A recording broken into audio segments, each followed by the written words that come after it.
I'm Rebecca. And I'm Hunter. This is the Family Show!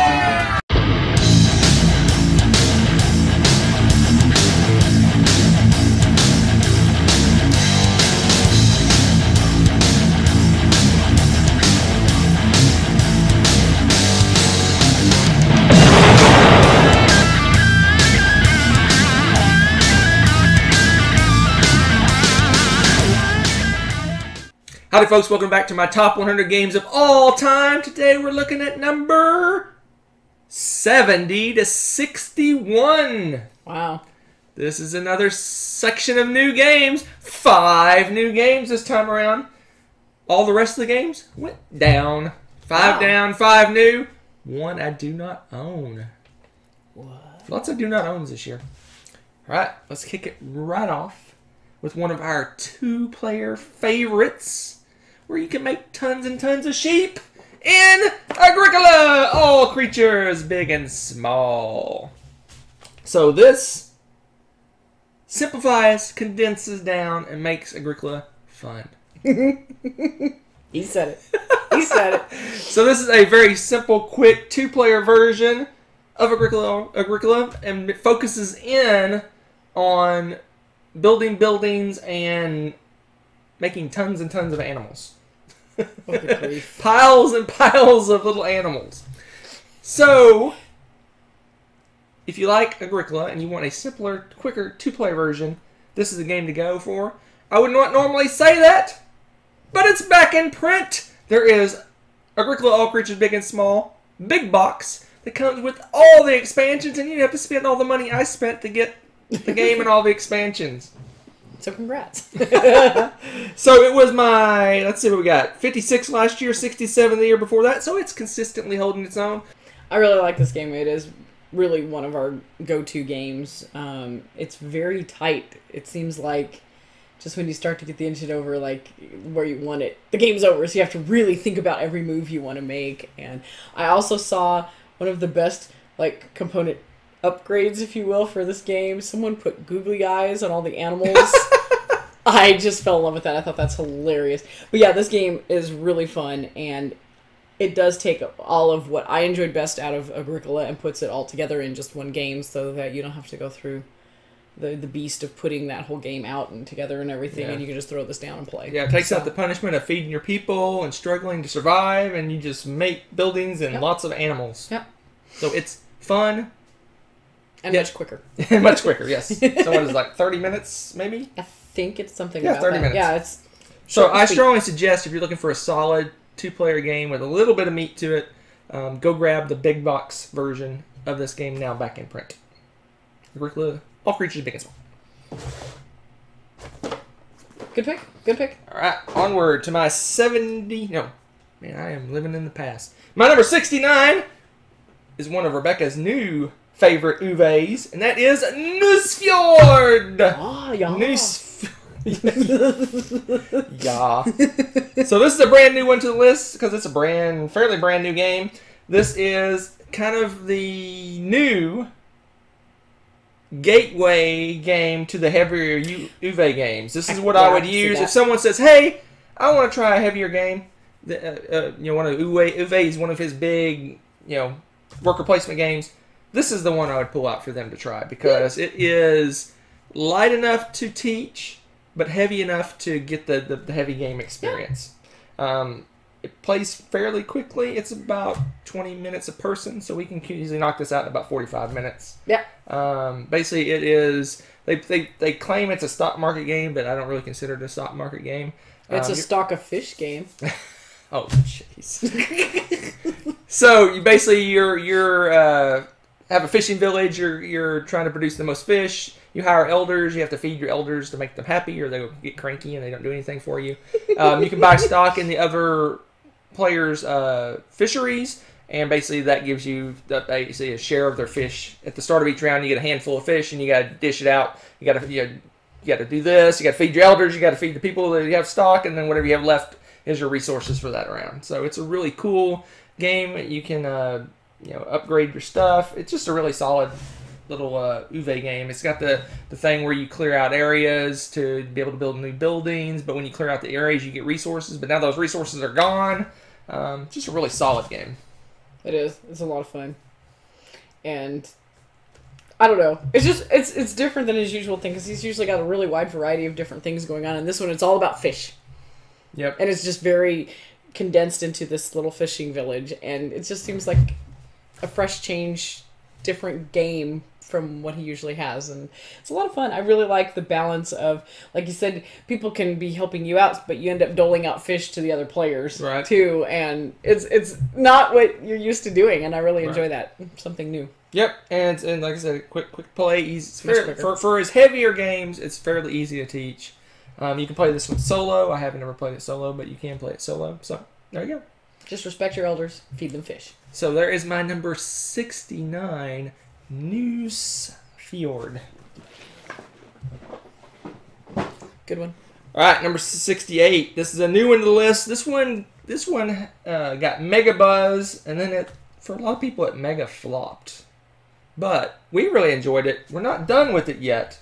We're about halfway down the road of finishing the campaign in First Martians. Wow. I just have a box top because we're actually playing. We're still, we have it all kind of set up. It's in progress, so we're not finished with the campaign. But based on what we've played, I say we're about halfway through the campaign. Yeah. The basic, whatever the introductory campaign, we're about halfway through it.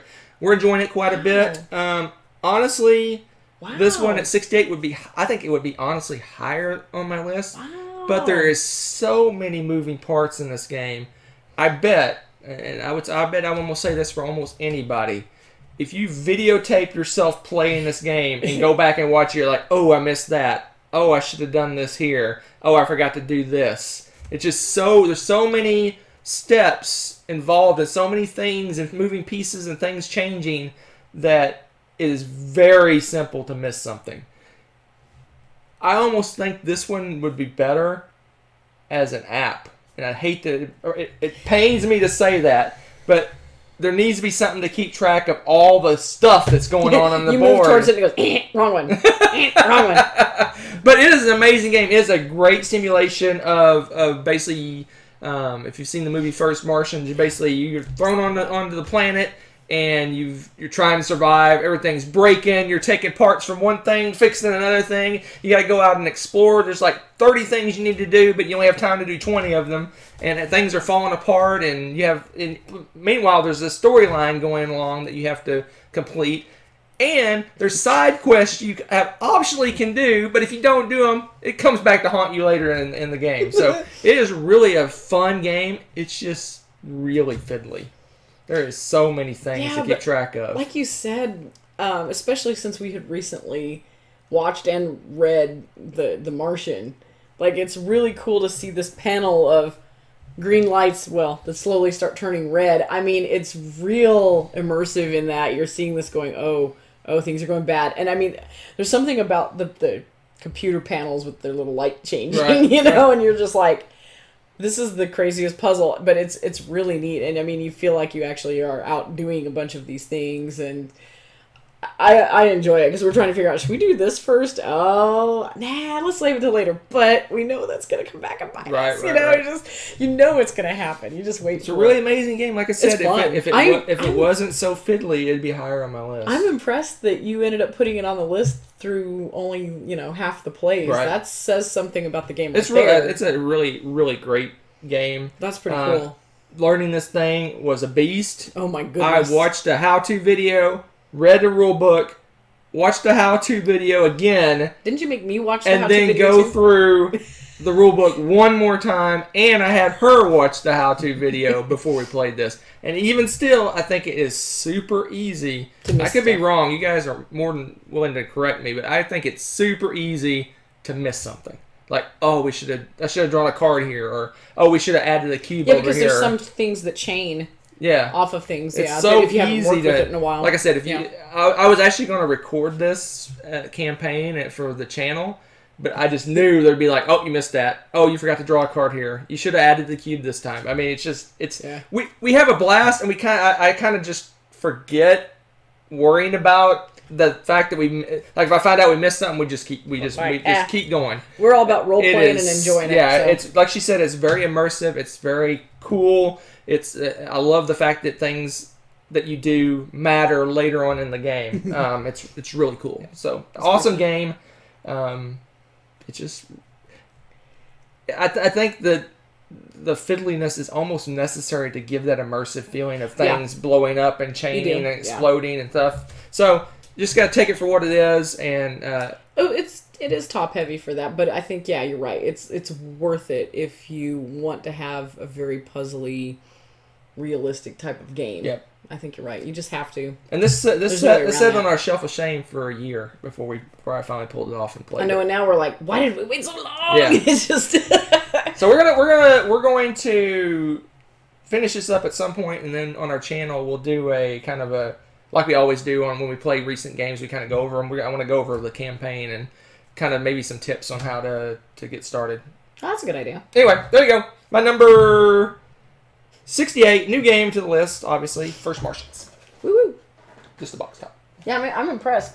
I really am. I did not expect to see that on your top 100 because, sometimes we don't put stuff on unless we played all the way through or something like that. But it's left a good impression. I didn't want to wait till a whole year from now because then if we finish the campaign up like this month, it won't be fresh. That's true. Anyway, all right, my number 67, another new game. It is Rajas of the Ganges. Rajas.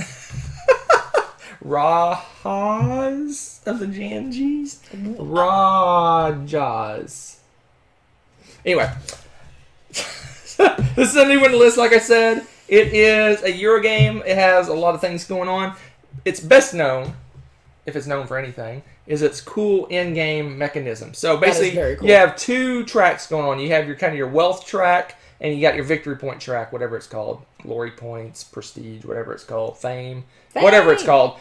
Basically, you have two tracks, and you're going around the board. One's going clockwise, one's going counterclockwise, and at some point you're going to cross the tracks. The first person that does that wins the game. Simple as that. So you can you finish it off, and then you count the distance of how far they're apart. Difference of how they cross. But you could go crazy on one and not the other. You can go equally on both. I mean, there's a lot of stuff going on. Yeah, the last time we played this game, actually, I did not even do any of the prestige, you fame, hardly did points, any. whatever they're called. I was all money, and my money went all the way around the board. But it worked. And I actually won the game. Mm-hmm. But it's got a lot of cool things going. It's a worker placement game with dice, which I love worker placement games with dice. The dice aren't necessarily your workers. You're using the dice to what are you doing? I want to show off the dice holder thingy. So you basically use the dice. Basically, you put your workers on the spot, and then you use dice to trigger different actions. And based on the color of the dice and the numbers, you get to do different things. You're collecting tiles, and you're putting them on the board. You're building up a player board with tiles, and as that board builds up, you get bonuses and things like that. And all in an effort to get lots of money and fame points, whatever they're called. Okay, and I got to show you this because this is adorable. This obviously would lay flat, but you put your dice here or here or here or here, and then it holds them, and you have two extras. It's fine. It's just adorable. Adorable. There's little extra touches like that to the game that I think are really fun. It's got very generic dice. Oh yeah, but whatever, they're pretty. And you got a player, like I said, you have a player board here. Since she's opened it up, I may as well show some stuff off. Yeah. You got a player board here, and this is where you put your tiles, and you're basically building out. And as you reach certain edges of the board and places on the board, you get like bonuses for doing that. Just a really cool worker placement game. Plays fairly. It's that sweet spot Euro game. It lasts about an hour. Yeah. Another reason I think it's really great, solid worker placement game.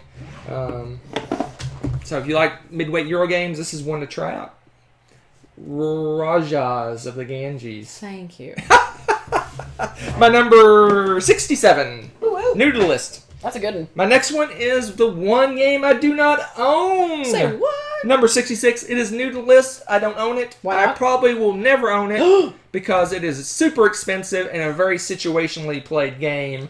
And that is... the collector's edition of War of the Ring. No. That is Too Many Bones. Oh, yes. So Too Many Bones is a kind of a campaign style... I would say it's a dungeon crawl, but it's not really a dungeon crawl because you're kind of traveling across a map and you have encounters as you go. Some of the encounters, a map crawl. Some of the encounters are combat, and it has a really cool combat system where it's all kind of tactical, where you're positioned on the board. It's a little grid, almost like Final. If you ever played the video game Final Fantasy, it's kind of like you have ranks, and if you're in different ranks, you can do different things, and based on your position against the monsters, you can do different abilities. It has each character that you play has unique dice for the character, and you're going to roll them, and then whatever the sides you get is the actions you get to do for the turn. It uses poker chips for hit points, so if you have lots of hit points, you have this big giant stack of poker chips. If you're almost dead, you have a tiny little stack of poker chips. It has like a big fight, from what I remember, because I only played it once. You have a big fight, and then you have a weird encounter, like something weird happens, like one time we had to flick a die and hit another die or something. It's really really strange mix of dexterity, role play, campaign. It's a really cool game.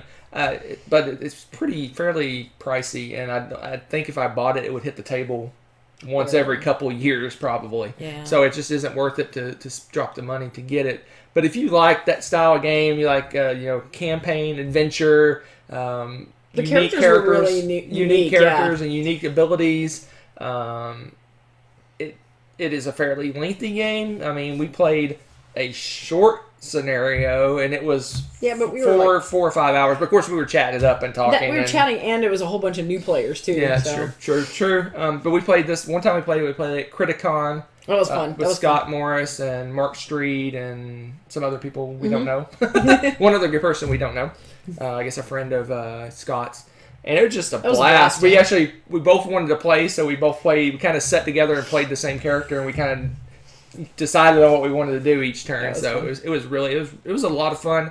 It was a really fun experience. It's one of those games that's an experience more than just playing the game, right? Yeah. Yeah, so I was pleasantly surprised. So that's my number 66. Too Many Bones. That one's really stuck with you too, because we haven't played that recently. And for it's been a little over a year now. Yeah, I loved it. And it's just great experience. All right, so my number 65 is a tried and true favorite. It gets played less and less because we have so many worker placement games that it kind of gets pushed back. But it is like, what is it? The quintessential worker placement game, and that is I get a box and you get a box. Ooh!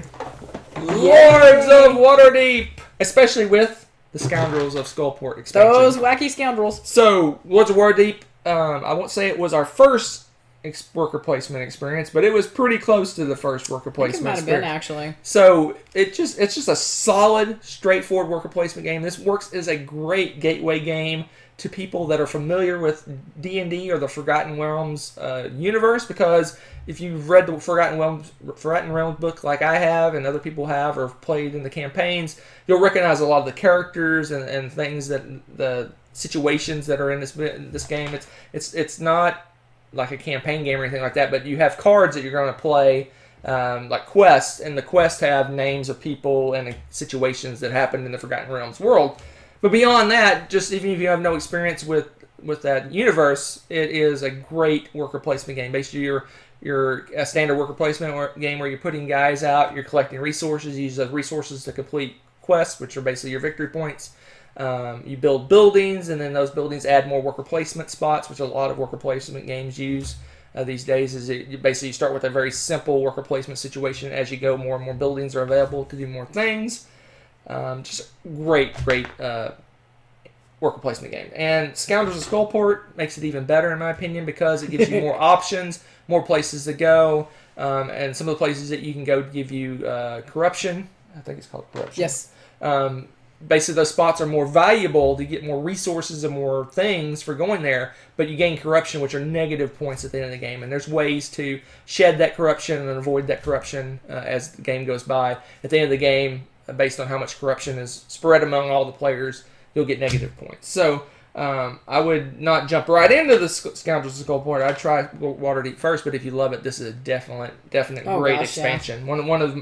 One I would consider almost an essential expansion, because it adds so much flavor to the game.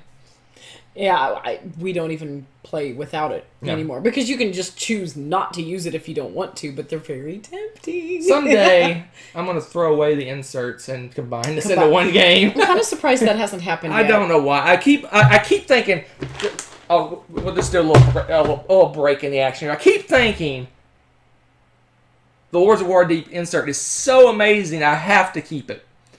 And it's probably true if you store it horizontal. But if you don't store it horizontal, Oh no, am I gonna be scared to see this? Oh, that's not that bad. It could be worse. it's not bad. There's a few pieces It could be a lot scattered here, worse. but It could be a lot worse. it could be a lot worse. But it's not perfect. It's not perfect. No. Well. But anyway, so the insert is so cool that I almost want. I mean, look. I mean, this is pretty solid for storing it vertical. That's the only reason why I haven't gotten rid of it. Insert. Sorry. It's just gonna mess up again. I know. But this is a great game. If you're looking for an introduction to a mid-weight worker placement game, this is a great. And like I said, you can probably tempt some D&D folks that are looking to get into gaming with this game. So that's my number 65. It was 49 last time, 28 before that, and 30 before that. So it is solid and hanging on. It is slowly dipping, like I said, because we just have so many worker placement games. Yeah. But the nice thing is, too, this also plays up to 5 players, which sometimes it's hard to find. Most a lot of the worker placements are only 4. So that's kind of another thing about it that I like. With the expansion, though, it says it goes up to 6. I don't know that we've played it with 6 players, have we? This one didn't store as well as the other one. I don't know why I opened it. Just to see. All right. Close that. So that may be one of my projects is to destroy the inserts and combine this, bag it up and combine it. But anyway, great worker placement game. It's good times. Lords of Waterdeep. Good times. Good times. Love it. All right, let's move on. Let's keep the fun going with a nostalgia pick that's holding on barely. I think it's landed about where it's going to be. I think it may just slowly creep down the list because this was at one point my all-time favorite game, probably 20 years ago. Oh, okay. And that I was is like, wait, what just happened? Okay. Blood Bowl 2nd edition. It's a Blood Bowl, shiny brand new version of this game out with really cool miniatures. But I love my old clunky 2nd edition of this game. This is the one I played way back. Let's see what year this came out. I think it's 84. Is that right? Man, England does not put their stuff at the same place the U.S. It's did. a mystery. 1991. So I played this one in college. I was in college in 91. That's aging myself, I guess. I played this game to death. We did leagues, we did playoffs, we were so geeky we kept stats on our players, how many yards they got, and whoever had the most yards for the year. We did the whole works. We went crazy with this. We played, like I said, leagues and all sorts of stuff. King of the nerds. This game, this may possibly be my most played game of all time. That's how much I've played this game. I played it and played it and played it and played it. I played the first edition in high school, I think it was, and then I got this for college. And for some reason, after I got out of college, I got rid of all my board games, and that makes me so sad. And this is one of the ones I got rid of. I got rid of Hero Quest and this, and et cetera, et cetera. But this one's hanging on just for probably nostalgia reasons. We played this one time. Yeah, you wanted to fix the pieces before we played again. Played this one time. I got this as a birthday gift because this was one of my Grail games that I wanted. I think this was the number one. Was it number 1? It was number 1 or number 2. I know that. My number 1 is... Wait. Has it been mentioned? No, it has not. Ooh, I'm very intrigued then. Okay, go ahead. It is Blood Bowl 2nd edition. I should have known. The game I played when I was a younger person. Yeah. It's just a great game. If you like football and you like the fantasy, want a fantasy theme on top of it, and it's like you run and crash and kill each other, and guys get maimed and murdered and death and destruction. You can play a one-off game. You could play like I said, you can play a league. You can go the whole as big as you want it to go. You can do a tournament, however you want to do it. This one, the base game comes with humans and orcs, and I think the new base game also comes with just humans and orcs. But there is, I don't know, 10, 20 different races you can play. Wow. Okay. In this game. They have all sorts of... It's basically in the Warhammer universe. It has the Skavens and elves and high elves and dwarves and hoblings and all that stuff. It's a really solid game. Every race is very unique in how they play. This is spun off to a very popular video game series as well. That's where I get my Blood Bowl fix, is by playing the Blood Bowl video games. but still a solid game. It's had a rule book that's been developed for 30 years now, probably. That's been through hundreds of iterations, and just a really amazing game. I can't say It is enough fun. about I don't usually dig sports kind of games, but this one's entertaining as all get out. I love it. So the second It's so edition, much fun. I think the new edition just has a mat that you play the game on. The reason I love this one is it's got a cool, big, clunky styrofoam field that you play on. So it's a big foam. And then whatever team you pick, you get to put the... No, this isn't it.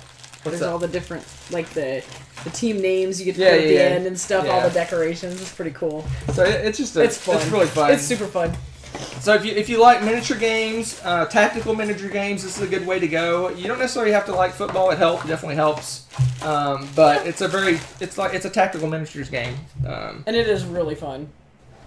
The new miniatures, these are plastic, old plastic miniatures. In the second edition, the new ones have the molds that you on the sprues that you have to pop off and do the whole building the miniatures thing. So if you like doing that, like building and painting miniatures, the new version is a good game to do that.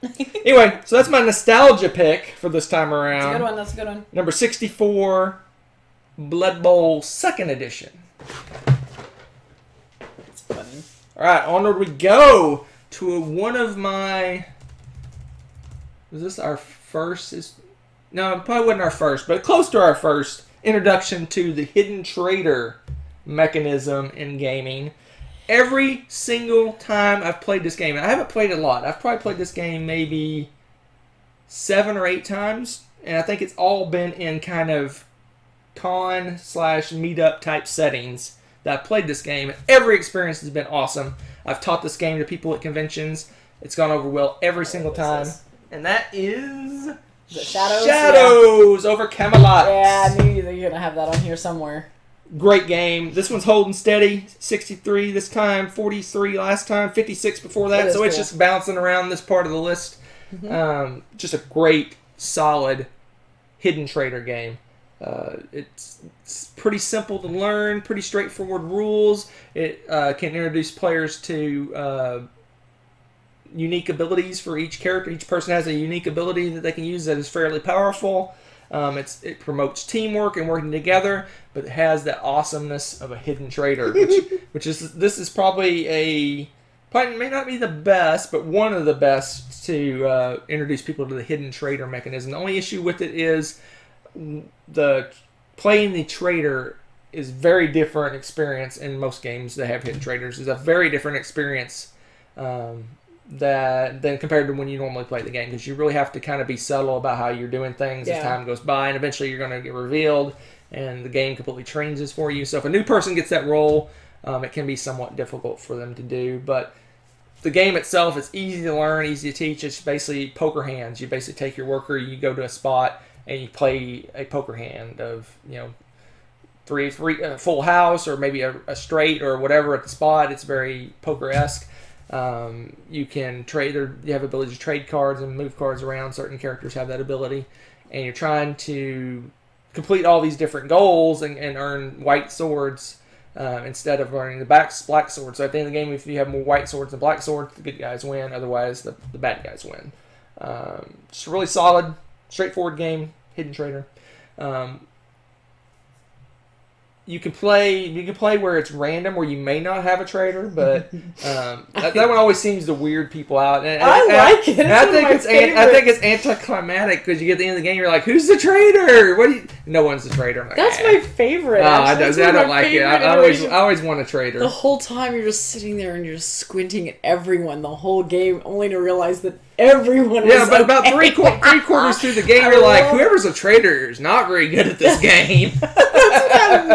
They're waiting for that moment to just slay you, It's just, it's hilarious. Anyway, solid game. Funny. Great. Everyone always does the Monty Python jokes and stuff like that. Why wouldn't you? You have the Holy Grail and Lancelot, the sword, Excalibur.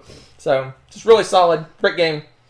Fun. It's a fun con game, in my opinion. Yeah, it is. So, because that's the only time we've ever played it. I think we tried it. I think we've played it at home once. I think we played it at home one time, but every other time it's been conventions and meetups and stuff like that. There you go. Shadows over Camelot. Great one. It's a silly place. Oh, jeez. All right, let's move on. Let's go from the somewhat light. That's somewhat light, right? To heavy. A new one to the list, and that is. I bet it's one of the. It is Lisboa. I probably nuked the camera just then. Lisboa, Vital Lacerda, and probably the I don't want to spoil my list, but it's the middle of the pack of his games that we own. Great game. What I love about his game, well, let me back up, tell you what the game is about. So basically, the city of Lisboa has been nuked by earthquakes and fires and disasters and all sorts of craziness, and you are trying to rebuild the city. So you're basically going out and you're building buildings, you're clearing out rubble, and you're trying to influence nobles and all sorts of craziness, ship goods off, get money and things like that. But what I love about his games, it's fairly consistent in his games, is learning it is fairly easy, but the game is so deep and so many choices. This game boils down to play a card and draw a card. That's the whole game.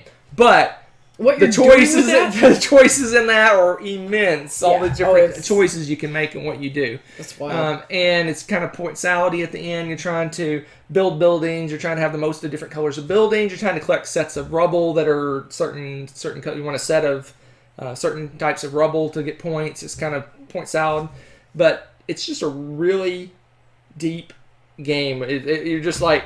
Every turn is like, oh, but I want to do this, but no, I want to do this instead. Oh, I need to do this. Oh, but I need a blue cube or whatever. It's really, every turn is excruciating in what you want to do because you can only play one card and take a card. You could skip your turn and get a gold or some weirdness, but you would never do that. But otherwise, you're playing a card, taking a card. You're going to different places to influence nobles to get different actions. You're trying to build buildings. It's a really, really cool game. Very thematic. Game in terms of he makes what I love about his games is his games are so heavy, so much going on, but they're built around a really solid theme, and this one does it as well. Well, and what else blows my mind is the turn play is so simple. Like you said, it's 2 moves, right? The same moves every time.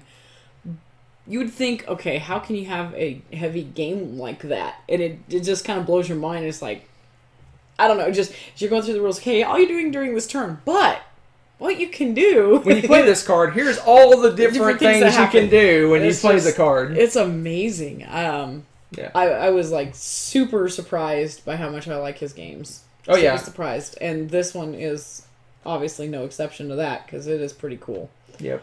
So, in fact, we haven't played this in a while. It's about time we play it again. Yep. Maybe with our new resolution, we'll get this one played again tomorrow night. I love it, and his games. This is the purple game.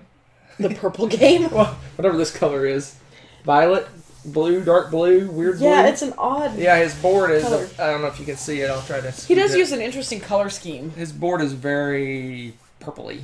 Or blue. What word is that? Indigo? It's in that spectrum. Indigo, blue? Yeah, there you go. Indigo. I'm going to call it indigo. This color. Whatever that color is. Oh, goodness. But I love his games. All his games have been great. They're my go-to. If I'm looking for a heavy game, I'm really wanting to grind my gears in my brain.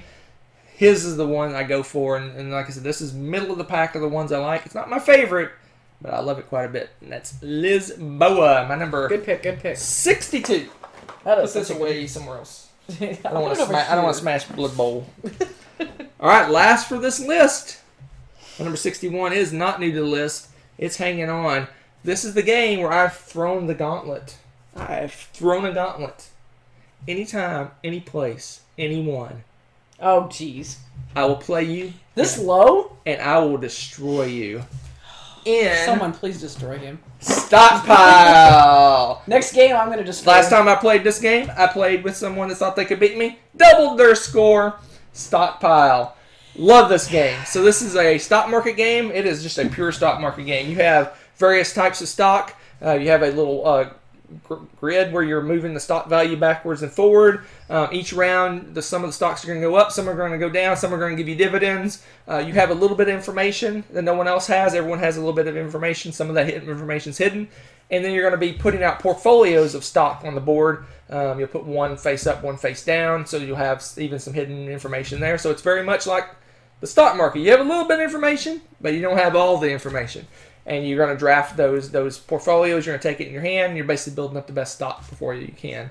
You have to decide when you want to sell, when you want to keep. You want to try to get majorities, but you still need money to be able to buy portfolios each round, so you've got to sell something. What do you sell? Great game. I will never lose this game. Oh, man. Every time we play this game, I get closer and closer to him. You're not going to beat me. Last time, we were pretty so close. So there is an Within a few expansion to points. this. There's an expansion that's called Continuing gonna Corruption, happen. which adds more randomness in the game. Less, I mean, rephrase that. More randomness, more luck. Thus, she is getting closer to beating me. Oh. We're about to have some technical difficulties, folks. I have don't want witnesses. have not lost this game. Starting from the very first time I played, I sat down at a convention. I was walking down an aisle. There was 3 guys sitting at the table. They said, "Hey, you want to join us in Let's play Stockpile?" I said, "Sure." I have no idea what it is. I annihilated them. They regret. Oh my gosh! Someone defeat this person. So if you ever see take me it out. and you feel you're really good at stock market games, let's throw down and stock. Just like Bugs Bunny, take out the glove and just slap him upside the head. The only reason this is going down the list because there's just no challenge. Oh my gosh! If I got challenged in it, it would be more fun for me, I guess. Yeah, I just kind of go through the motions and win by. You're lucky that everything's pretty much nailed down over by me because I'd be smacking you with something. Am I a bit braggadocious? A bit braggadocious. Take a good There you look. go. This may be the last time you see this individual. This is my number 61. It did drop 28 spaces, like I said, because no one challenged. Oh my gosh! Last one for this time. Stockpile. All right, so let's do as always. We're flipping it over because we're at the top. No, we're not at the No, top. we're not. Not quite top. Lies! So we're going to preview the next section, my 60 to 51. See what we got going on here. We're not going to see It's it, the folks. same exact grouping as last time. 5 new games, 5 that went down, 1 I don't own. No one's ever going to know because you're going to mysteriously disappear after this episode. You're gonna see me on Twitter with the stockpile board, the box like through my head. You just keep thinking that's a joke. So hopefully I'll see you next time. Bye.